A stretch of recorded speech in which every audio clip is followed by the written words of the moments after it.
We've got this 24-hour hotline in case something happens while you're out on the road. When Avis Car Rentals first came on the market, their advertising strategy to compete with Hertz was simple. Avis says it in 3 words: we try harder. LIV Golf, with much less network presence, but huge sums of money to support it, is taking the same tack, working toward the goal of delivering the best golf presentation on television. Given the opportunity to see their broadcast center in action, the scope of staff and technology was overwhelming. Fortunately, to explain it is James Watson, Senior Vice President, Worldwide Production. James, when they gave you the assignment of putting together a broadcast that would appeal to golfers and the public, and you had to deal with players spread out throughout the entire course, throw in another element, team competition, what was your mindset and how did you approach even thinking about doing something like this? It was exciting. It was a once-in-a-generation chance to have a blank canvas with a premier global sport. We have 14 shows, each one the size of a major. Because you need every green covered with the shotgun start, you need every shot covered because of the team scoring. So we knew we were going to need resources, but then the question was, how do we allocate those resources? Did you have a goal in mind of what you wanted the presentation to have or not have that other traditional golf telecasts were doing? We felt like too much of golf was living in the previous shot, the shot from the last hole, or a recreation of where the ball position is based on the shots they just hit. So we wanted to be live as much as possible. More graphics, more storytelling devices, more innovations. And then the other key for us was audio. How do we get closer to the action than any other coverage has gotten before? A lot of the technologies have gotten better and more sophisticated. Did you just draw upon these and realign them to a certain degree, or did you actually have to develop technologies that were new to accomplish what you wanted to accomplish?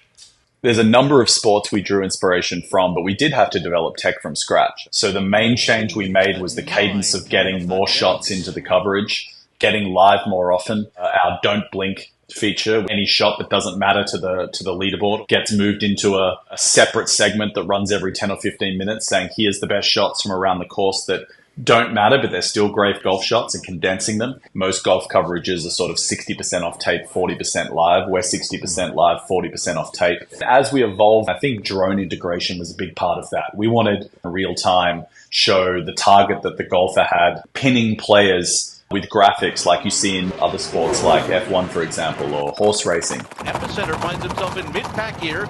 That technology took time to develop, and I think the big one for us was optical tracking and how we integrated that into the broadcast. The live putt break predictor, which took us a year to develop. He's got a chance! Oh! And at the end of 2023, after 2 years of development, we saw the drone tracer.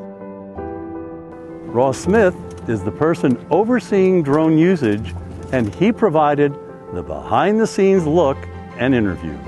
My background, 16 years in broadcast, and what can better the product to get a feel of the overall event, to see a lot more of what is going on for the home viewer. How do you plan the usage of the drones? How do you plot out where you think they can be used most effectively?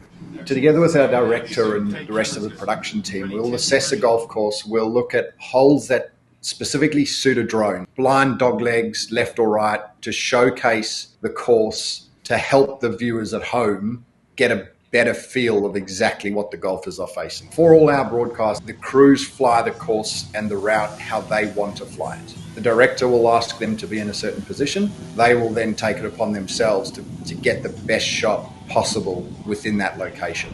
Your crew was 4 very skilled people. Why that size crew, and why is that the number you need to really get the most out of your telecast? A lot of that's governed by FAA regulations in terms of what is needed to actually put a drone in the air above an event. Just turn it. And having spotters and the likes thereof. And then you'll see a pilot flying the drone as well as a camera operator flying the camera. So he's the one responsible for framing the shot, utilizing any other features within that camera system that he has available to him, which obviously vary from drone to drone. I have encountered problems with proximity to airport, problems with the drone sort of taking its own path when you have a lot of radio interference and construction. Are these problems that you have had to deal with yourselves in putting your broadcast together? They are an everyday, almost every event problem. Proximity to airports is a major one. The event in Miami, the guys were faced with a ceiling height of 200 feet. In my instances, which are under quiet conditions, not under tournament conditions, you certainly could hear the drone. You'd have to worry about golfers looking up and getting in the shot. Do you have those type of problems at all? The crowd really doesn't seem to be aware of it. I wondered if that's a factor and whether the players ever react to anything that's happening. The feedback we've got from players, we completely get it. We appreciate it. The thing we can't handle is the change in noise. The thing we have going for us is golf but louder. We have a lot more ambient noise around than any other golf event out there. The few times we have annoyed players, the drones are very good at holding a position, but as soon as there's gusts of wind, the drone fights for itself to stay in that exact position, causing motors to rev higher, which obviously makes blades spin faster, which makes more noise.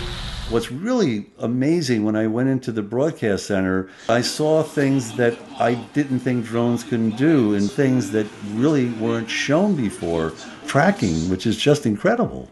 Where do you place LIV in terms of the use of this drone technology compared to the other telecasts? I'll very proudly say that I think we're on the forefront of utilizing drones. Viewers can see it flying to the position with a golfer on the tee box. We were the first people to get away a live drone trace, and we've persisted with that technology. Once he hits, there's the line. They know exactly where it's going. It just opens up everything for the viewer. It showcases the event, it showcases the golf course, it showcases the hole. We actually did the putt prediction from a drone shot hovering over the green, and then cut to the camera on the ground just before the golfer hit his putt, and it was seamless. There were a lot of people saying to me they weren't sure how this was going to look. A number of them came to me and said, I'm happy to admit when it's wrong. That was pretty cool. I'd have to say, Ross, it's a very bright future for this technology, but maybe not so much for the use of blimps. Do you see that their days may be numbered? The big advantage to a blimp is the size of the camera that you can put on it. The disadvantage is the pure size of the blimp and the cost. I genuinely believe as the technology gets better and better and better, and it's on an exponential curve, I do genuinely think the days of blimps are numbered. Elsewhere, Eugenio Chacarra, his second shot into the third hole. You'll have players from all parts of the globe. The audience, they're not going to necessarily be that familiar with the players.